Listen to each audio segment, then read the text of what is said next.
একজন police constable তার ঊর্ধ্বতন কর্মকর্তার আদেশে জনগণের সামনে গুলি ছুড়ল।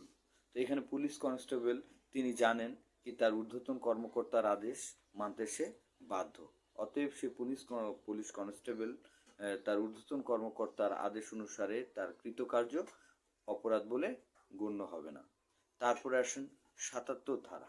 ৭৭ ধারা কি বলছে? বিচারক অর্থাৎ বিচার কার্য পরিচালনার সময় একজন বিচারক সরল বিশ্বাসে তার বিচার কার্যের অপরাধ বলে গণ্য হবে না। বিচার কার্য অপরাধ বলে গণ্য হবে না। মনে করেন একজন বিচারক একজন আসামিকে মৃত্যুদণ্ড প্রদান করলেন।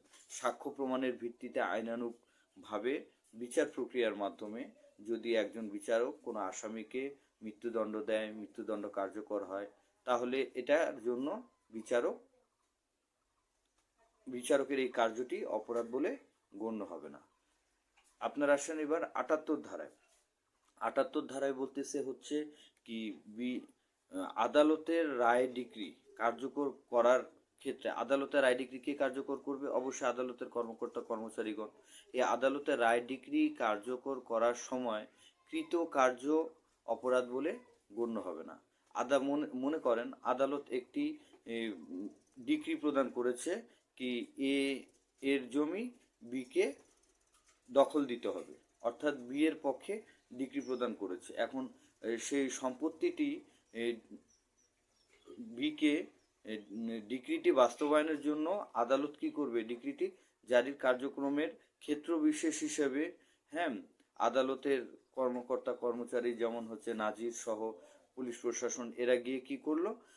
বিধি মোতাবেক সে সম্পত্তিটি এর দখল থেকে গ্রহণ করে বিয়ের নিকট প্রদান করলো।